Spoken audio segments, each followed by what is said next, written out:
नमस्कार viewers, power of markets के एक इम्पॉर्टेंट वीडियो में मैं अभिषेक उपाध्याय आप सभी का स्वागत करता हूं। दोस्तों, जैसा कि हम हमेशा आपसे कहते हैं कि अगर हमारा कोई भी सब्सक्राइबर या कोई भी व्यूअर किसी भी तरीके की अगर फाइनेंशियल क्वेरी हमसे पूछता है तो सबसे पहली प्रायोरिटी हम उसको देते हैं। हम कोशिश करते हैं कि फाइनेंशियल मार्केट्स हो, चाहे इक्विटी मार्केट हो, कैपिटल मार्केट हो, स्टॉक मार्केट हो, म्यूचुअल फंड्स हो, चाहे ईटीएफ हो, किसी भी तरीके की अगर आपकी कोई भी क्वेरी है, कोई भी अनसर्टेनिटी अगर आपके माइंड में चल रही है तो आप हमसे पूछ सकते हैं।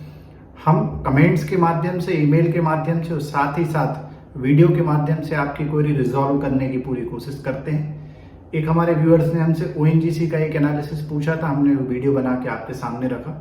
एक बार केमिकल सेक्टर की बात की गई थी, वो भी रखा, और भी ऐसे कई टॉपिक्स पे हमने वीडियो बनाए।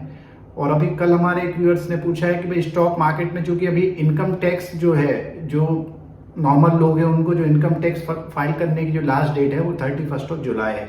अगर आपकी ऑडिट वगैरह होती है, फर्म चलाते हैं तो फिर आपकी बाद में होती है, पर जो नॉर्मल सैलरीड रहते हैं उनकी जो डेट रहती है वो 31 जुलाई की डेट रहती है। तो अब स्टॉक मार्केट में या किसी भी तरीके का अगर आप इन्वेस्टमेंट करते हैं या स्टॉक मार्केट में ट्रेडिंग करते हैं, अर्थात चाहे आप इंट्राडे करते हो, बीटीएसटी करते हो, चाहे एफएनडो में कर रहे हो, चाहे कमोडिटीज में कर रहे हो, तो इनमें टैक्स के क्या ट्रीटमेंट रहते हैं ये समझना काफी इंपॉर्टेंट है। तो आज के वीडियो में हम कोशिश कर रहे हैं कि आपको अलग अलग मार्केट के हिसाब से कैसे टैक्स ट्रीटमेंट होते हैं एक व्यू देने की कोशिश करें, ताकि आपके माइंड में जो है एक पिक्चर तैयार हो सके कि जो आप अर्निंग कर रहे हैं, जो आपको लॉसेज हो रहे हैं उसको कैसे सेट ऑफ करा सकते हैं, या जो आप अर्निंग कर रहे हैं उसके ऊपर किस तरीके से टैक्स वगैरह का ट्रीटमेंट रहता है। तो ये सारी चर्चा आज के वीडियो में हम करने वाले हैं। तो सबसे पहले बात यह है कि हम जो स्टार्ट कर रहे हैं वो कैश मार्केट से कर रहे हैं कि भाई अगर मान लीजिए कि आप कैश मार्केट की बात करें, कैश मार्केट में अगर आप इंट्राडे ट्रेडिंग कर रहे हैं तो इंट्राडे जो ट्रेडिंग है, इंट्राडे ट्रेडिंग को इनकम टैक्स में जो है एक स्पेकुलेटिव इनकम माना गया है। इसका मतलब ये होता है कि चूंकि इंट्राडे ट्रेडिंग में कोई आपके पास में होल्डिंग नहीं आती, कोई पोजीशन तो आप लेते नहीं है, उसको मार्केट के अंदर 9:15 से लेकर 3:30 बजे के बीच में आपको सेल करना पड़ता है। तो चूंकि आप कोई पोजीशन नहीं लेते और एक प्रकार का स्पेकुलेशन होता है, तो जब भी आप कैश मार्केट में जो ट्रेडर्स इंट्राडे ट्रेडिंग अगर आप कर रहे हैं तो उस इंट्राडे ट्रेडिंग में जो आपकी इनकम जो हेड के अंतर्गत उस इनकम को आपको दिखाना पड़ेगी, वो स्पेकुलेटिव बिजनेस इनकम कहलाएगी।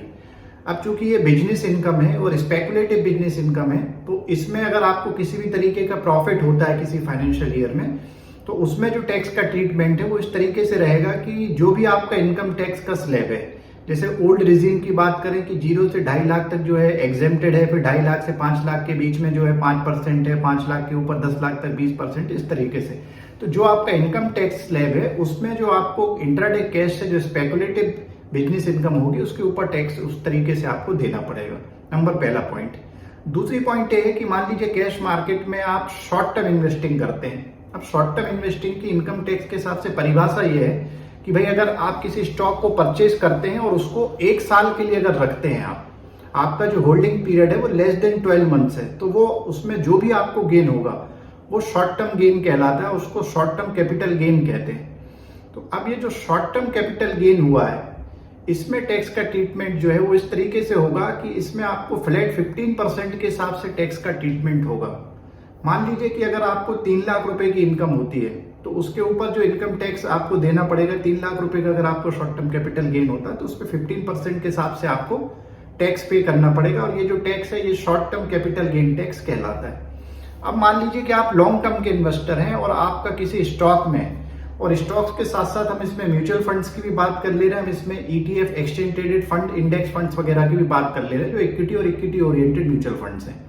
अब बात यह है कि मान लीजिए आपने इनको, जो आपका होल्डिंग पीरियड है वो मोर देन 1 ईयर है, 1 साल से ज्यादा के लिए आपने रखा है, तो इनकम टैक्स की परिभाषा के हिसाब से चूंकि कि आप 1 साल से ज्यादा के लिए इसको रख रहे हैं तो ये लॉन्ग टर्म कैपिटल गेन कहलाएगा। और लॉन्ग टर्म कैपिटल गेन में पहले टोटली एग्जेम्प्टेड था, जितना भी आपको लॉन्ग टर्म कैपिटल गेन होता था वो टोटली एग्जेम्प्टेड था। अभी ये हो गया है, जो नया चेंज हुआ है उसके हिसाब से कि अगर एक फाइनेंशियल ईयर में आपको 1 लाख रुपए तक का जो लॉन्ग टर्म कैपिटल गेन है वो एग्जेम्प्टेड रहेगा, और उसके ऊपर जो भी आपको गेन रहेगा उसके ऊपर आपको फ्लैट 10% के हिसाब से जो है टैक्स पे करना पड़ेगा। और ये जो टैक्स है ये long term capital gain tax कहलाता है। इसको एक एग्जांपल से समझ लेते हैं। इसमें म्यूचुअल फंड्स, ईटीएफ अदर जो म्यूचुअल फंड ओरिएंटेड जो इक्विटी म्यूचुअल फंड है सारे इंक्लूडेड रहते हैं। मान लीजिए किसी फाइनेंशियल ईयर में FY23 की बात कर लें कि आपको 2 लाख रुपए का प्रॉफिट हुआ। अब 2 लाख रुपए में चूंकि आपका होल्डिंग पीरियड 1 साल है तो उससे ज्यादा है, इसलिए लॉन्ग टर्म कैपिटल गेन कहलाएगा। तो 1 लाख रुपए तक एग्जेम्प्टेड है, तो 2 लाख रुपए में से 1 लाख रुपए माइनस हो गए और जो रिमेनिंग 1 लाख रुपए उस पर आपका 10% अर्थात 10,000 रुपीज जो है वो आपका long term capital gain tax इसमें बनेगा। तो ये इस तरीके से पूरा कैश मार्केट का एक जनरल ब्रीफ मैंने आपको टैक्स ट्रीटमेंट का देने की कोशिश की है। इसमें 3 तरीके के टैक्स आपके ऊपर एप्लीकेबल होते हैं, रिवाइज करा रहा हूं आपको। एक तो आपका जो स्पेकुलेटिव बिजनेस इनकम होती है अगर आप इंट्राडे कैश में ट्रेडिंग कर रहे हैं। दूसरा जो है अगर आप किसी स्टॉक में इन्वेस्टिंग करते हैं और आपका होल्डिंग पीरियड 1 साल से कम है तो शॉर्ट टर्म इन्वेस्टिंग, और 1 साल से ज्यादा है तो लॉन्ग टर्म इन्वेस्टिंग कहलाती है। शॉर्ट टर्म इन्वेस्टिंग के ऊपर short term capital gain tax लगता है, लॉन्ग टर्म के ऊपर long term capital gain tax लगता है।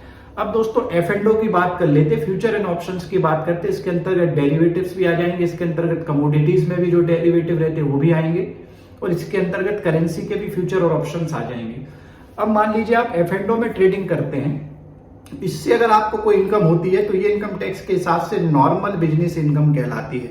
अतः फ्यूचर एंड ऑप्शंस में जो आप ट्रेडिंग करते हो उसको बिजनेस माना गया, जैसे दूसरे बिजनेसेस रहते हैं, किसी कोई मैन्युफैक्चरिंग कर रहे हैं, कोई प्रोडक्ट बाय सेल कर रहे हैं, तो इसी तरीके से F&O में जो ट्रेडिंग होती है उसको जो है नॉर्मल बिजनेस माना जाता है। तो अब नॉर्मल बिजनेस के अंदर जो आपको इनकम हो रही है वो नॉर्मल बिजनेस इनकम कहलाती है। अब नॉर्मल बिजनेस इनकम में किस तरीके से आपका टैक्स का ट्रीटमेंट होगा इसकी चर्चा कर लेते हैं। तो इसमें भी जो टैक्स का ट्रीटमेंट है वो इनकम टैक्स के आपके जो स्लैब हैं, जो 0 से 2,50,000 तक एग्जेम्प्टेड है, 2,50,000 से 5 लाख रुपए तक जो ओल्ड रिजीम में 5%, जो भी आपके ऊपर टैक्स जो है एप्लीकेबल होगा उसके हिसाब से होगी। तो ये इस तरीके से F&O की बात हो गई। अब दोस्तों आपको एक बात का ध्यान रखना है कि पर अगर गोल्ड में आप फिजिकल इन्वेस्टमेंट कर रहे हैं, प्रॉपर्टी में फिजिकल इन्वेस्टमेंट कर रहे हैं, तो उसका टैक्स ट्रीटमेंट टोटल अलग होता है, उसके होल्डिंग पीरियड्स अलग होते हैं। अब बात कर लेते हैं कि भाई स्टॉक मार्केट में भी सेबी की रिपोर्ट्स निकल के आई थी और जोधा की भी एक रिपोर्ट निकल के आई थी कि ज्यादातर ट्रेडर लॉस करते हैं। तो जब लॉस होता है तब किस तरीके के प्रोविजंस, किस तरीके के बेनिफिट्स आप ले सकते हैं। तो लॉस में आप बेनिफिट इस तरीके से ले सकते हैं कि आप अपने लॉस को कैरी फॉरवर्ड कर सकते हैं। इसकी चर्चा कर लेते हैं शॉर्ट में। कि मान लीजिए अगर आपको इंट्राडे कैश में प्रॉफिट ना हो के लॉस हुआ है, किसी फाइनेंशियल ईयर में आपने कैश में इंट्राडे ट्रेडिंग की और आपको जो लॉस हुआ है, तो वो जो लॉस है आपका वो स्पेकुलेटिव बिजनेस लॉस कहलाता है। और स्पेकुलेटिव बिजनेस लॉस को आप 4 साल तक स्पेकुलेटिव बिजनेस इनकम जो इंट्राडे कैश में अगर आपको कोई प्रॉफिट है तो उससे आप 4 साल तक सेट ऑफ कर सकते हैं, पहला रूल। दूसरी बात है कि अगर आपको शॉर्ट टर्म कैपिटल गेन हुआ है तो शॉर्ट टर्म कैपिटल गेन को आप शॉर्ट टर्म कैपिटल लॉस के साथ और लॉन्ग टर्म कैपिटल गेन को भी शॉर्ट टर्म में अगर आपको लॉसेज हुए हैं तो जो शॉर्ट टर्म में आपको कैपिटल लॉसेज होते हैं उनको शॉर्ट टर्म कैपिटल गेन के साथ लॉन्ग टर्म कैपिटल गेन हुआ है उसको 8 साल तक आप कैरी फॉरवर्ड कर सकते हैं। अर्थात मान लीजिए किसी फाइनेंशियल ईयर में फॉर एग्जांपल 23 में आपको लॉस हुआ है, 24, 25, 26, 27 ऐसे करके 8 साल का कैलकुलेशन होगा। आने वाले 8 साल तक शॉर्ट टर्म कैपिटल लॉस को आप सेट ऑफ कर सकते हैं, शॉर्ट टर्म कैपिटल गेन से भी और लॉन्ग टर्म कैपिटल गेन से भी।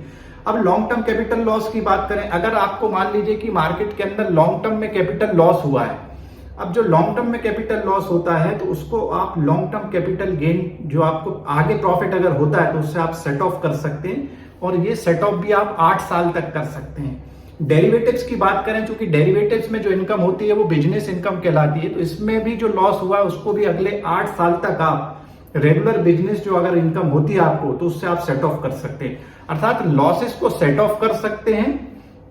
तो ये बेनिफिट भी आपको मिलता है अगर आप सही तरीके से इंटरेस्ट रेट फाइल करते। एक और इंपॉर्टेंट पॉइंट आपको ध्यान रखना है कि अगर आपका टर्नओवर 10 करोड़ को क्रॉस कर जाता है, और टर्नओवर में जो आपको प्रॉफिट और लॉस होता है, F&O का टर्नओवर अगर आपका 10 करोड़ को क्रॉस है, या आपका सीए आपको देख के बता देगा, स्टेटमेंट जो ब्रोकर्स के साथ आप काम करते हैं उसमें स्टेटमेंट में पता चल जाता है, उसमें आपके जो प्रॉफिट और लॉस है वो भी उसके अंदर ऐड करना, ये ध्यान रखना है आपको। तो फिर आपको ऑडिट कराना पड़ती है, और फिर जब आप ऑडिट कराते हैं तो आपका इनकम टैक्स फाइल करने की जो डेट है वो आगे बढ़ जाती है। तो इस तरीके से F&O में जो लोग ट्रेडिंग कर रहे हैं उनको ये समझना चाहिए कि ये जो एक प्रकार से आप बिजनेस ही कर रहे हैं रेगुलर बेसिस पे। तो इन सारे पॉइंट्स का आपको ध्यान रखना है। अगर आप आगे कहेंगे तो और डिटेल में एक एक इंस्ट्रूमेंट्स के ऊपर भी हम इसका वीडियो बना सकते हैं। आज का वीडियो अगर आपको पसंद आया हो तो हमारे चैनल पावर ऑफ मार्केट को सब्सक्राइब करिए। कल फिर एक और इंपॉर्टेंट वीडियो में आपसे मुलाकात होगी। Thank you very much. Thank you.